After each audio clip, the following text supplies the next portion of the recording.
Okay, so this is video number 8 in the Red Flags of a Narcissist series. Red flag number 8 is poor financial management. Um, Narcissists, they have this huge sense of entitlement. They have this blinding degree of selfishness. They follow their whims. They lack empathy. They lack remorse. They're impulsive. They're reckless. And probably the best place to really see this is in their finances. It's not uncommon for narcissists to have, foreclosure, bankruptcy, repossessions, car loans at, 20 something percent. They're bouncing checks. They're involved. They have tax liens. They have, did I say bankruptcy already? Like they have a ton of financial issues. They might be involved in barely legal or even just flat out illegal business dealings. It's just kind of what they want when they want it, and they don't think about consequences. So narcissists also are known for living a parasitic existence. This means that they tend to gravitate towards people that can take care of them. They are the ultimate mooch. They really, really are. And I've heard this time and time again. I've experienced this myself with the last 2 covert narcissists that I dated. It's not uncommon for them during the whole rushing of intimacy, which is one of the earlier red flags. They want to move in right away. They're talking about love. They're doing the whole future faking. They want to combine finances. They want to be on the same phone plan. They're just trying to, to victims, it feels like they're really getting serious, that they are committed, because these actions, right, are like backing up their words because they are just so into it. But the reality is they're trying to just get you enmeshed as possible and get your lives just intertwined, because the more intertwined they are, the harder it is for you to escape. And make no mistake, there is no good relationship with a narcissist. Like, this will never, ever, ever end well. So if you're seeing these red flags now, just know it doesn't get better. Like, it just gets worse. So, some other signs. Okay, so from my own personal experience, Jack, who was the first covert narcissist that I dated, he had, he had terrible credit. He'd said he'd had a bankruptcy in the past. He had a very high rate car loan on a car that was way too expensive. Like, he shouldn't have had it. It was ridiculous. He didn't need that much of a car. He was bouncing checks right and left. And of course, I didn't know any of this like early on, right? I found this out after we moved in together. And he was bouncing checks right and left. He was just really irresponsible with money. It was like dealing with a teenager. He also, he had no problem borrowing money from his elderly parents. He also had this really expensive high-end watch. It was like a $4,000 or $5,000 watch. And I remember thinking when we were dating, like, this is so dumb that you have this watch. Why? I would rather pawn an expensive watch or sell it on Craigslist or something than borrow money from my elderly parents. Like, that's terrible, right? But he had, and then, okay, so then too, 3 days before we were to move in together, we'd already signed the lease and everything. He tells me that he had gotten fired from his job for some sort of squirrely reason. He wasn't clear. He didn't really know why he got fired. He had his suspicions, but he didn't know for sure. And he was totally content to just not have a job and to sponge off of me. And that lasted a few weeks. And then I kind of kept saying, like, you need to get a job. And he really we were talking about starting this business together. We were working on getting the zoning changed. We were going to be buying this property that we were living on. My dad was thinking even about helping us finance it. We were meeting with banks. And the whole time I kept thinking, like, I have so much skin in this game and he has nothing. And if we were to break up, if something were to happen, I would be the one left holding the bag, not him. But he was so reassuring, and his actions at that time, like, really backed that up. I had no reason to doubt him. He seemed very on the level. He was incredibly good to me. He was really the ultimate con man is what he was.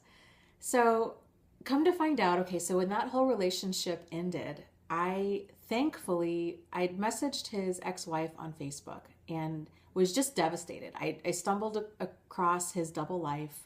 I was not expecting to find it. It was a total accident. I didn't know. I felt like I had been thrown into a tub of ice water. Like I just didn't even know what to make of anything because it was just so unnecessary and it was so unexpected.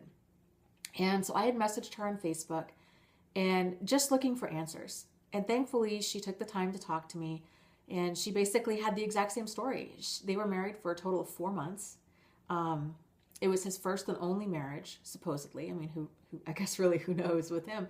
But he had the same. They'd gotten married. Shortly after they got married, he came home with some crazy excuse that he'd gotten fired from his job.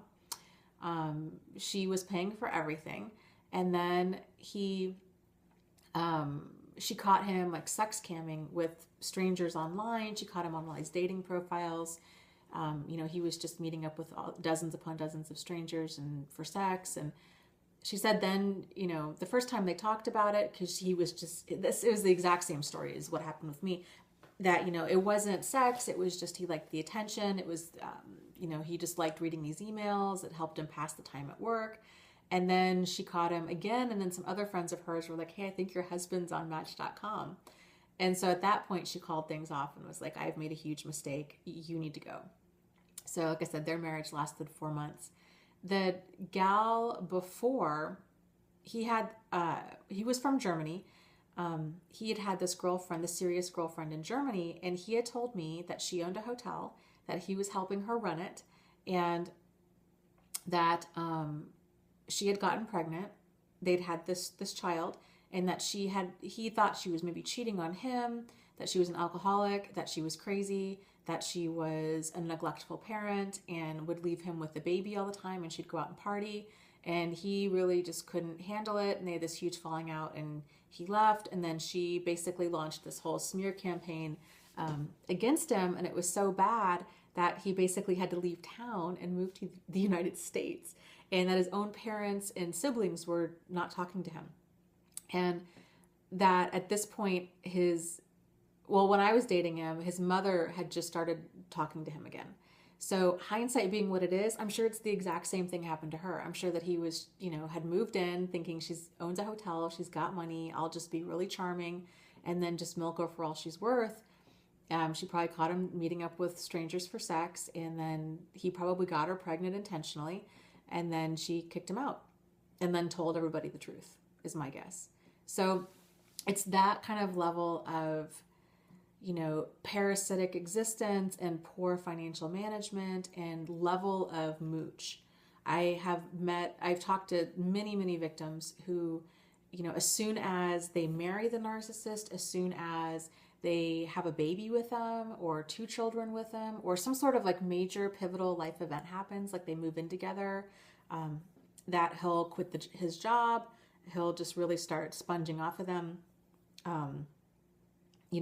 A lot of victims, one of the main reasons victims stay stuck in abusive relationships is finances. So a lot of these guys, they'll combine bank accounts. The woman's maybe making all this money, and maybe the guy's even working too. And the next thing they know he just ups and drains the whole account and then skips town, and then they have nothing. And I've heard of them draining children's college funds, little squirrely things, only making sure that they have their name on the title of the vehicle, their name is on the mortgage. So when they discard you, and they will eventually discard you, that you're screwed over and not them. So make sure if you're on the hook for anything monetarily, or if it's going to really put you over a barrel, really be smart about it. Like, don't get caught up in love. Like, you really need to be smart about these things. And make sure that if you're buying somebody a car, that you have a promissory note, that you have something in writing, that you have your name on the title. Do not title anything to them until they pay you off in full. Treat it like a business transaction, because if these things go south, and if you're with a narcissist, it will always go south. You're really up a creek. I actually bought both Jack and Steve a truck. How stupid was that? Thankfully, both of them paid me back. But I think honestly, the reason both of them paid me back is I had so much dirt on them that I had flat out told Jack, I said, you know, you owe me all this money for this truck. If you don't pay me back, you know, I had gone into his email. I had forwarded all of these emails to my email from his email that was, you know, proof of all these different affairs he was having, all of this, like, you know, just disgusting behavior. You know, he'd videoed himself. Like, it was explicit. Like, there was no question that he had done these things. And I also copied his whole contact list out of his email. And I basically blackmailed him and said, either you need to pay me back for this, or I'm going to send all these emails on to your parents, to your siblings. Like, I'm not joking around. You know, you're trying to con me, so all bets are off, you know. Steve, it was kind of the same way. We both knew a lot of the same people. He had pushed me into buying him this truck. He had every intention of leaving the next week. Thankfully, I had him sign a promissory note, but he had only titled the vehicle in his name. I can't even tell you, oh my God, I cannot even tell you how much sleep I lost over that. We had just moved to Michigan from New Mexico. I had no job out here. Pretty much all the savings I had gone to this truck and had gone to paying rent on this place. And I was left completely high and dry. You know, he did make payments. I think he might have paid me back, if not all of it, very close to all of it. And I think, again, it was more for that public image. So people would think that, well, he's still a good guy. I mean, he paid her back. Like, forget that, you know, that he lied about everything else, but he paid her back. So he's a good guy. You know, there's just that level of delusion when it comes to it. So just be smart and watch your finances. If you're with somebody else, you know, and a lot of people, like, that's kind of the new normal, right? Is to have bad credit, or to have credit card debt, or to have, you know, payday loans or pawn shop kind of stuff. A lot of people have that. Do your digging and really, you know, kind of find out what's really behind all of that. I fully believed Jack and Steve. They both had bankruptcies. They both had, I think Steve had a foreclosure in his past too. You know, both of them didn't have credit cards because they had terrible credit. But, you know, just go slow. Those are some red flags. Just proceed with caution. Words are free and easy to say, and, you know, red flags and the actions that back them up take time to really show themselves. So that's all I have for you for this video. If you have any questions, comments, concerns, frustrations, ideas for videos, things you'd like to see, things you don't like to see, you want to just say hi, go ahead and contact me. You can chat me up on YouTube, or you can chat me up on my website, which is also narcissistsupport.com, or Facebook, which is my support group there is Narcissist Support. Okay, thanks. Bye.